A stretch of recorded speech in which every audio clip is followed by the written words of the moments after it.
In 1898, Otto von Bismarck, the architect of modern Germany, and perhaps the most powerful mind of that era of European power, was asked by a young journalist what he thought had been the determining event in modern history. He replied, "The fact that North America speaks English." In the century after Columbus, no one would have predicted such an outcome.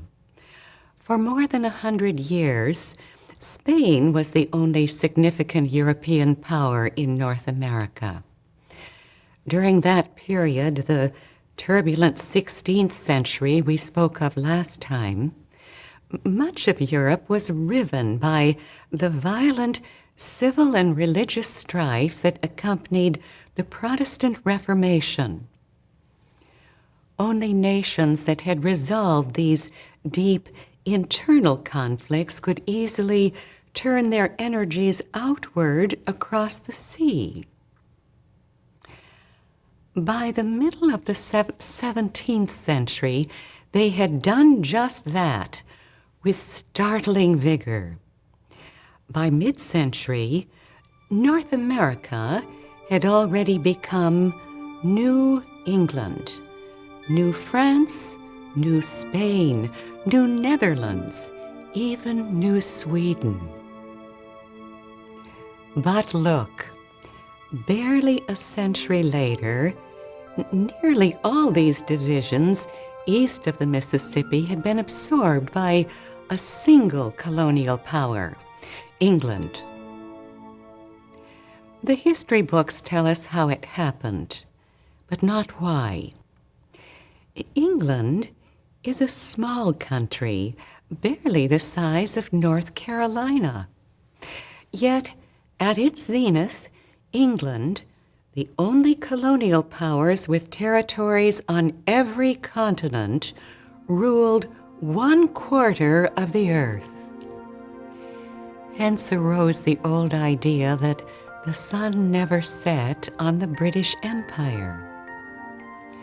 English has become the most widely spoken language on earth. As the language of science, technology, commerce, and popular culture, it is perhaps the first truly global language. Why do you suppose divinity, with every civilization on earth at its disposal, would choose the tiny, fog-shrouded island of England as its agent to build America, and indeed reorder the world? Why choose English as the language of future spirituality, when no less an authority than Francis Brabazon called it the most gross language of the most gross conscious people on the face of the earth? And what manner of people were these English men and women who sailed off into the unknown to create the foundations for our new world?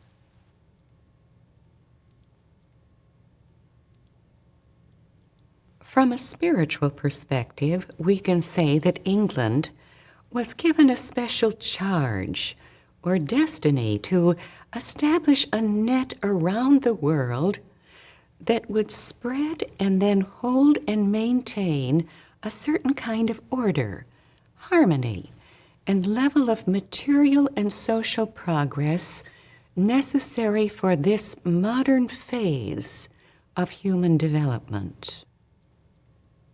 In classical antiquity, that role had been largely filled by Rome and its empire.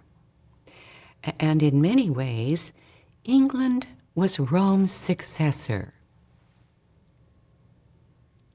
Sri Aurobindo, who spent his early career fighting the British colonial power in India and was jailed for his efforts, later came to see the British Empire as an important step toward the united world of the new humanity. When he reviewed the course of global history, he could clearly see an underlying divine purpose behind the rise and fall of all the great empires. He projected a line of development that led from Alexander the Great through the Roman Empire to the British Empire, which inherited and applied the lessons of Rome on a world scale. Imperialism and colonialism are now considered pejorative terms.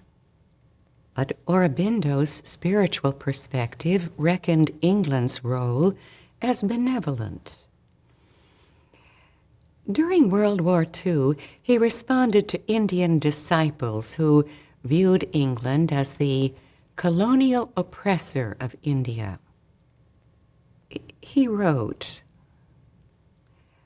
"What the mother and I say is not that the Allies have not done wrong things, but that they stand on the side of the evolutionary forces. I have not said that at random, but on what to me are clear grounds of fact. Who created these ideals, or did most to create them? Liberty, democracy, equality, international justice, and the rest. Well, America, France, England, the present Allied nations. They have all been imperialistic and still bear the burden of their past, but they have also deliberately spread these ideals and spread, too, the institutions which try to embody them. Whatever the relative worth of these things, they have been a stage, even if a still imperfect stage, of the forward evolution. We should remember that conquest and rule over subject peoples were not regarded as wrong, either in ancient or medieval or even quite recent times, but as something great and glorious. Men did not see any wickedness in conquerors or conquering nations. Just government of subject peoples was envisaged, but nothing more. Exploitation was not excluded.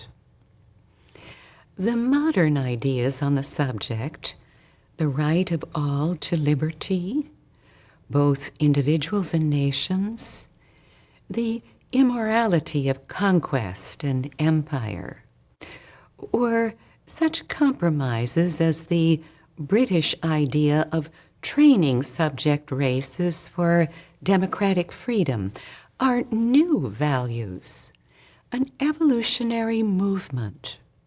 This is a new dharma which has only begun slowly and initially to influence practice. The divine takes men as they are and uses men as his instruments, even if they are not flawless in virtue, angelic, holy, and pure. If they are of goodwill, if, to use the biblical phrase, they are on the Lord's side, that is enough for the work to be done.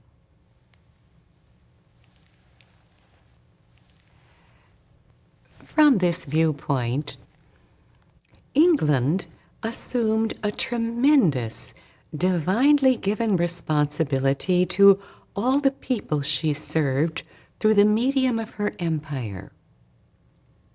As Aurobindo points out, she discharged that responsibility not only by developing her empire, but also later by renouncing it, something unique to recorded history. It is even more remarkable when we consider that a mere 1,500 years ago, when Rome fell, the English people and the English language did not exist. They had to be created on the landmass that had been specially prepared for them. We can even trace how it was done. We only have time for a greatly simplified outline of this material. But as you'll see, it illustrates the action of many of the principles we've been exploring.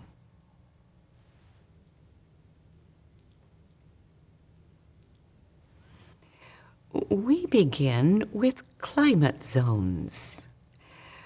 We learned in earlier classes that the ecology of a region reflects the divine rivers or currents of life that infuse the landmass and determine the kinds of life and the range of human thought, feeling, and activity that are possible in that region. Scientists have identified a number of distinctive ecological zones that cross-cut the continent of Europe. For this discussion, we will focus only on two prominent climate zones that broadly differentiate the North and the South. Southern Europe is typified by the Mediterranean zone, with mild, wet winters and dry, hot summers that have helped produce the characteristic agriculture, architecture, and lifestyle we associate with Mediterranean countries. This climate has nurtured the civilizations, for example, of Greece, Rome, and Spain. Northern Europe is generally significantly colder and drier, producing the qualities of northern cultures. This climate has nurtured the Celtic and Germanic peoples, among others. This northern or Atlantic zone is moderated in the west by the maritime climate of the coastal Atlantic and the North Sea, yielding to a drier continental climate on the eastern plains that stretch all the way to Siberia. To the art historian Kenneth Clark, the difference between what he called Mediterranean man and Atlantic man could be illustrated by the difference between a Greek temple and a Viking ship. He said the Greek temple is static and solid. The ship is mobile and light. We can easily expand on this idea.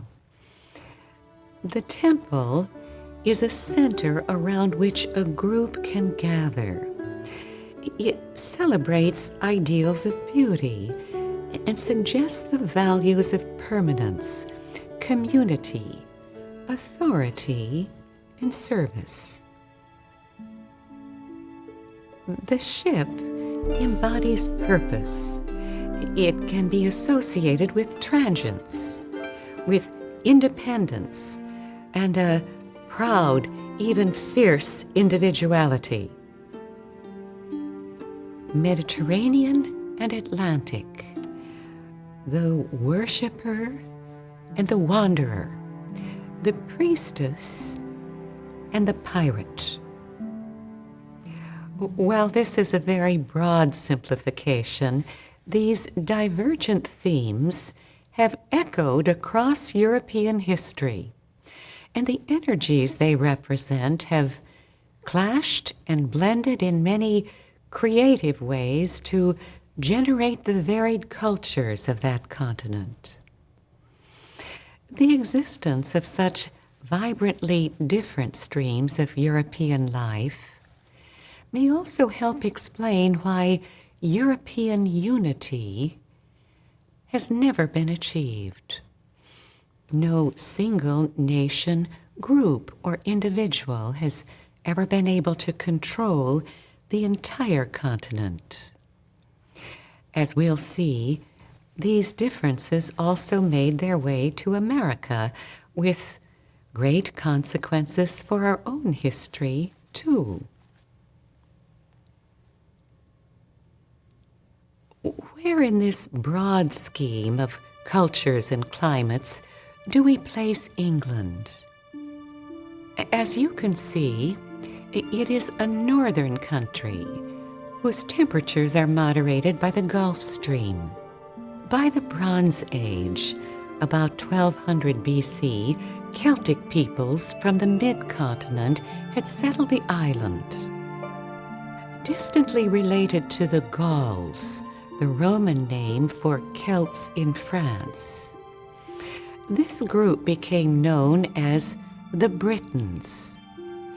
Their traditions and languages still survive in the cultures of Ireland, Wales, and the Scottish Highlands.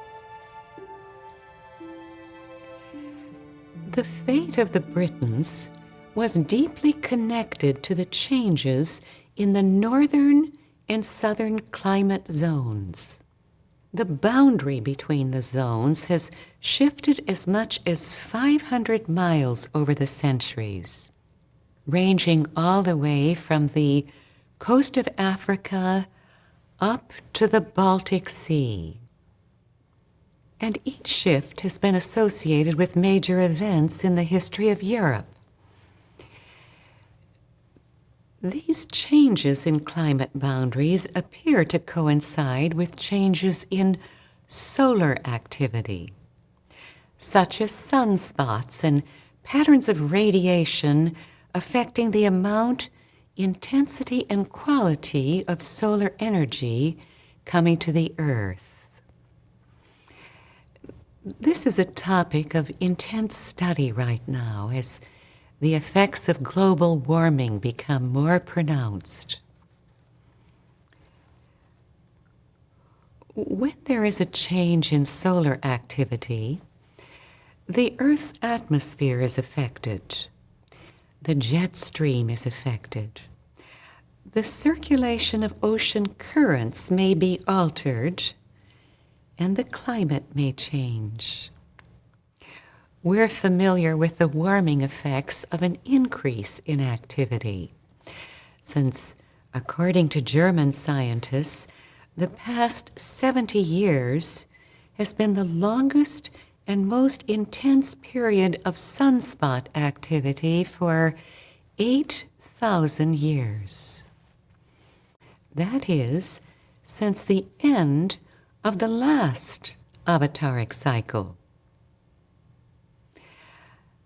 A reduction in solar activity seems to be connected with cooler and wetter seasons, as though the sun literally shone less brightly for some centuries. Along with these periodic changes in sunspot activity, the Mediterranean and Atlantic climate zones shift their boundaries dramatically. About 300 BC, for example, the climate boundary began moving north and stayed there for roughly 5 centuries. The mild Mediterranean climate extended all the way up into southern England. It was even possible to grow wine grapes there. During this time, the Roman Empire expanded from its Mediterranean base to control all of Western Europe, including England, though they were never able to conquer the Germanic peoples in the far north and to the east. The Britons were the most northern people to come under Roman rule. The farthest northern frontier of the Roman Empire was marked by Hadrian's Wall. Built in the 2nd century AD, not far from the current border of Scotland.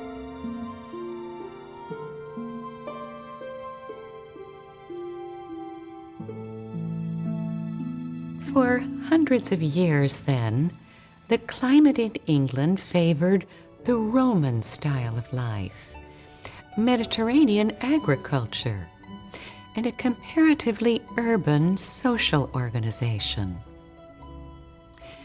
Then in the 4th century AD, the weather began to cool, and the climate boundary shifted slowly southward, eventually even crossing the Mediterranean entirely and settling all the way down over North Africa. The resultant cooler climate and shorter growing season began once again to favor the northern, rural style of life in England. Food shortages and famines grew more frequent, as did social unrest. In part owing to this climatic change, gradually Rome withdrew its armies from outlying territories, including England, to try to consolidate its failing empire. Finally, the Roman Empire collapsed, followed by a period known as the Great Migration. Germanic peoples from the north and the east, who were accustomed to a colder climate, eventually overran all of Western Europe and were even able to extend their conquest southward as far as North Africa. England was invaded by several Germanic tribes, who collectively became known as the Anglo-Saxons. Many of these tribes came from the regions of the Low Countries we've previously identified as once forming part of the ancient microcontinent called Avalonia. In migrating to England, they simply moved to another part of ancient Avalonia, as their descendants would also do when they colonized Massachusetts 1,200 years later. In just a few generations, the Anglo-Saxons either absorbed or suppressed the Britons and created in England a population of largely Germanic genetic origin, speaking a principally German language, a mix of Germanic dialects which became Old English. The remnants of Roman Latin and Celtic largely gave way to the new language and died out. The remaining British Celts and their dialects survived only in Cornwall, Wales, and Scotland. Interestingly, the name Wales and Welsh are not Celtic terms. They come from the German Saxon word meaning foreigner. You will recall the same thing happened in America to the people who came to be known as the Anasazi.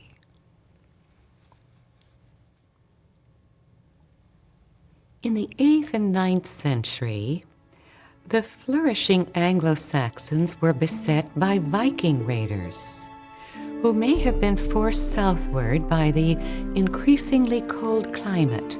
One year there was even ice on the Nile. At one point, the Vikings controlled almost half of England. After decades of warfare with the Anglo-Saxons, the Vikings finally settled in the north, where they slowly became integrated with the larger society, and their Norse dialect gradually blended with the evolving Germanic Old English. So far, then, we have an indigenous Celtic society, the Britons, overlaid by Romans, a Mediterranean culture. Then Anglo-Saxons and Norse Vikings from the northern or Atlantic cultures. all in less than 1,000 years. In the Middle Ages, the Mediterranean zone moved northward again. This was the medieval warm period we spoke of when we reviewed the Indian cultures of Cahokia and Chaco Canyon. In Europe, this phase lasted roughly from 900 to 1300 AD, corresponding to a peak in solar activity called the medieval maximum between 1100 and 1250.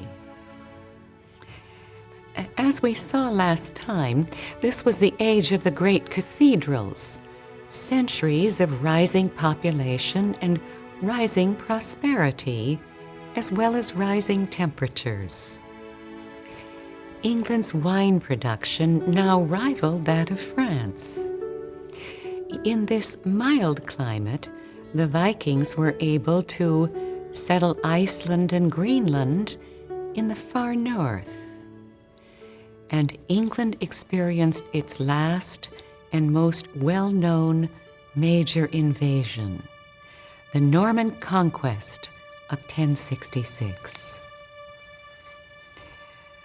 The story of the battle, an onslaught of 7,000 men in 600 ships, was embroidered on the 230-foot-long Bayeux tapestry just a few years after it happened.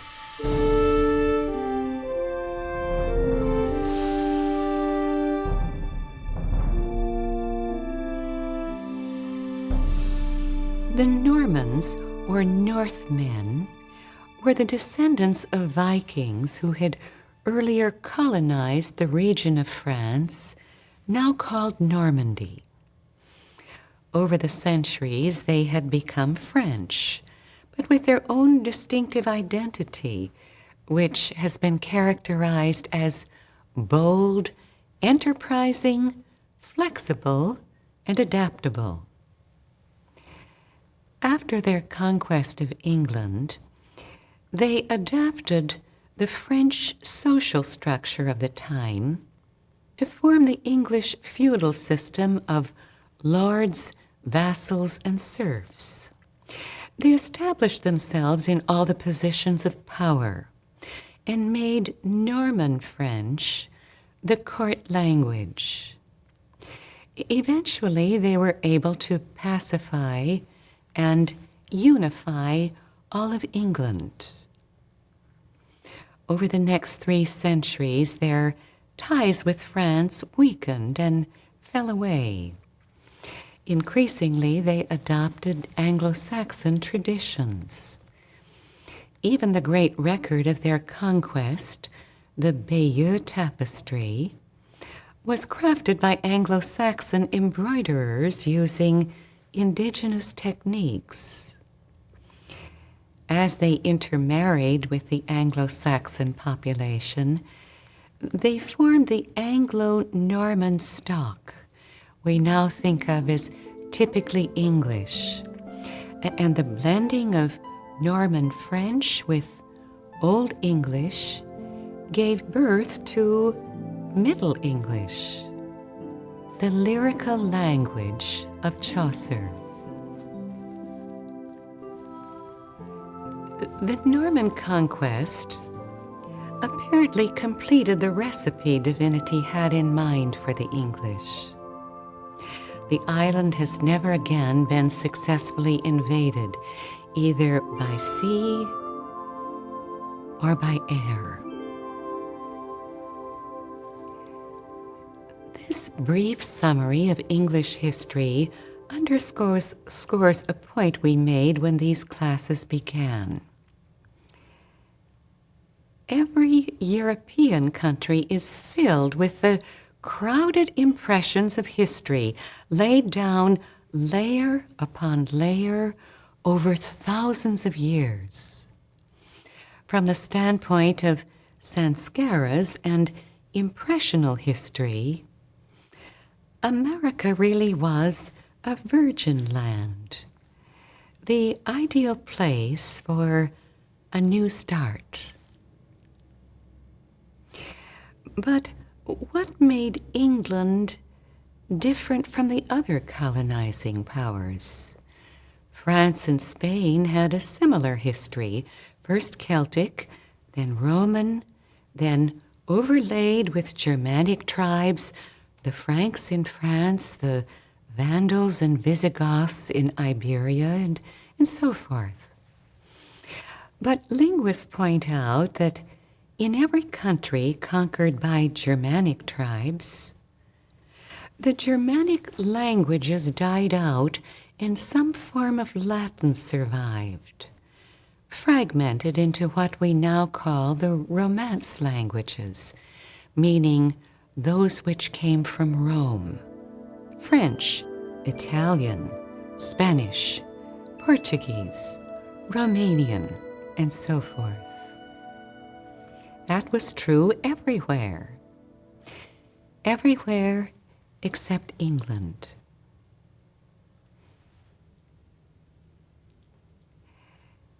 Scholars are not sure how and why this happened, but they say that what happened in England was unparalleled in its age, the one and only time that Germanic conquerors were able to hold on to their own language. You will recall that in the 5th century, England lost its Latin and also its Celtic to the Germanic Anglo-Saxons. And this event of language replacement was the origin of the English language. Linguists go on to observe that the English language has an astonishing vitality. The Old English of Anglo-Saxon times is still with us in basic words like life and death, day and night, ox and sheep, plow and earth, hate and love.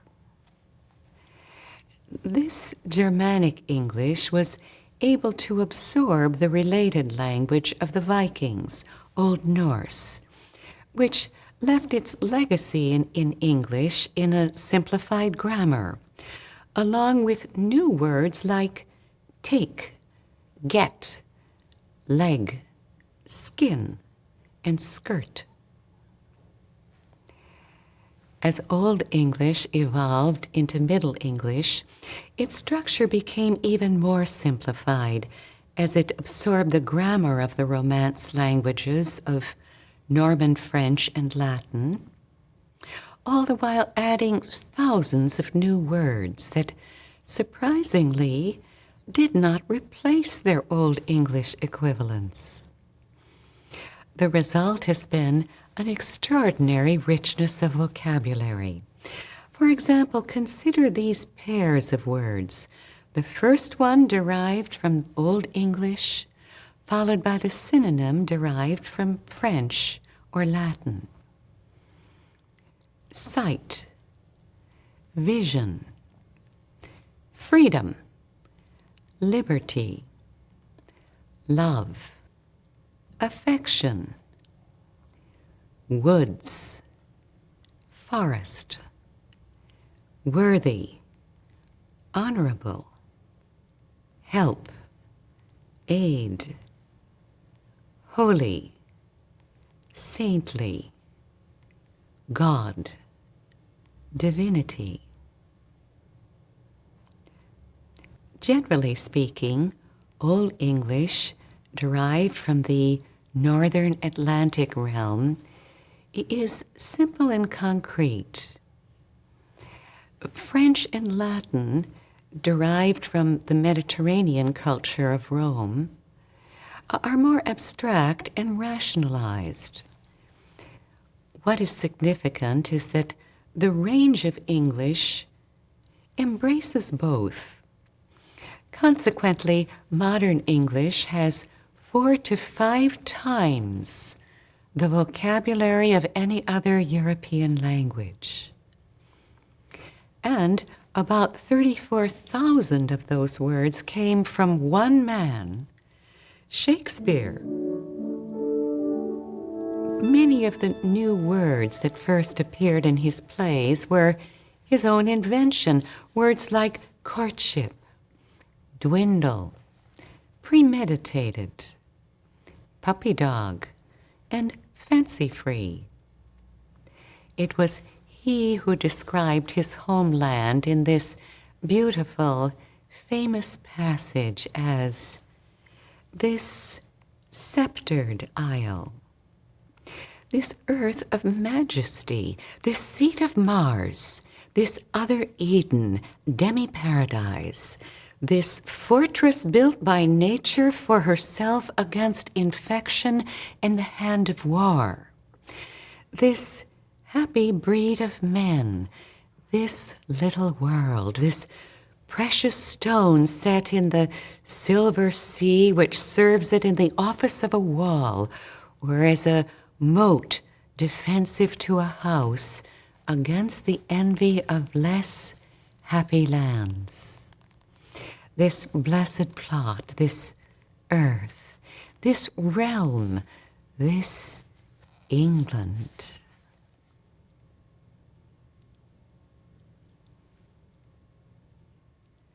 Of course, Shakespeare was right in noting that the insularity of England helped nurture the unique qualities of its language and its people, just as the Atlantic Ocean protected the North American continent from Europe for so many millions of years. However, the English language no longer seems to need such protection. Though it is still comparatively young, only 1,500 years old, as one linguist observes, English deserves a special position among world languages. It has packed into its short span such a variety of crises and unpredictable outcomes that it can almost be seen as a personal summary of the adventures of its predecessors, all the way back to Babylon. These qualities of the language are reflected in the arts. How many English composers or painters come readily to mind? Not many. How many writers? Dozens. Poetry, drama, and literature are the reigning arts of England. The remarkable adaptability and flexibility of English, its capacity to borrow, absorb, and integrate words, concepts, and expressions from almost anywhere, along with its structural simplicity, distinguish it from the other languages of Europe, and have also helped it become the world language of business and science, and soon of spirituality, through the writings of the Avatar. We also have the English works of contemporary spiritual authorities like Sri Aurobindo, whose luminous poetry demonstrates an elegant, vibrant richness that has never been surpassed in spiritual literature. It is exciting to realize that Aurobindo's work might be just the beginning of a spiritual renaissance of the English language.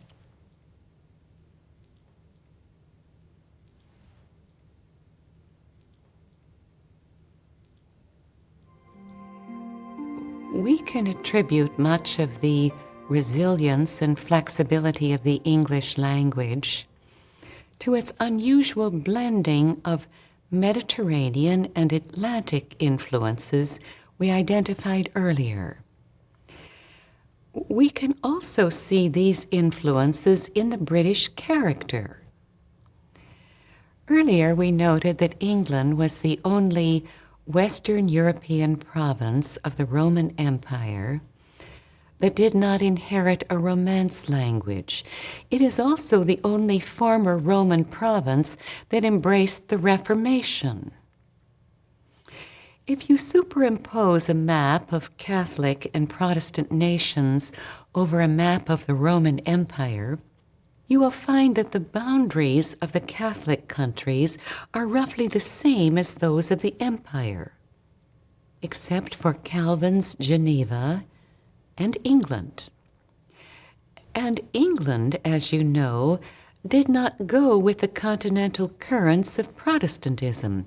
Instead, Henry VIII established the independence of the Anglican Church, almost by force of will. This alone would make England unique in Europe. But it has an added significance. The Roman Catholic Church represented the rebuilding of a form of Roman Empire. It occupied spiritually the place the Roman Empire had filled politically. By defying that power, England asserted itself as the new Rome. And indeed, the British Empire began after the establishment of the Church of England. And so England, a fundamentally Atlantic country, became the guardian and vessel of the legacy of Mediterranean Rome. The experience of becoming England, of learning to integrate the many layers of invading cultures that formed its people, provided the necessary training for meeting, sometimes subduing, and eventually integrating the diverse peoples and nations that would later make up its great empire. England developed a method to impose harmony upon this diversity through its political system, and especially through its monarchy.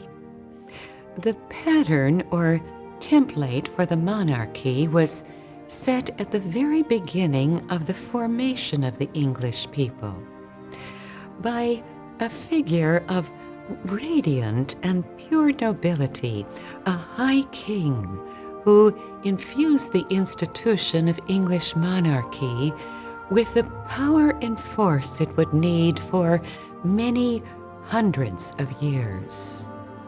The name of this being was Arthur. Arthur was a real person, a real king, though there is absolutely no historical trace of him now.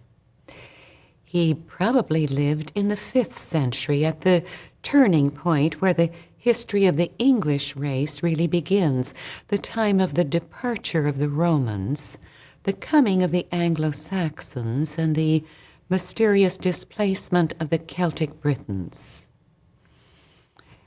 The earliest stories of Arthur come from hundreds of years later, and the legend of Arthur has reemerged in many new retellings at important times in the history of England.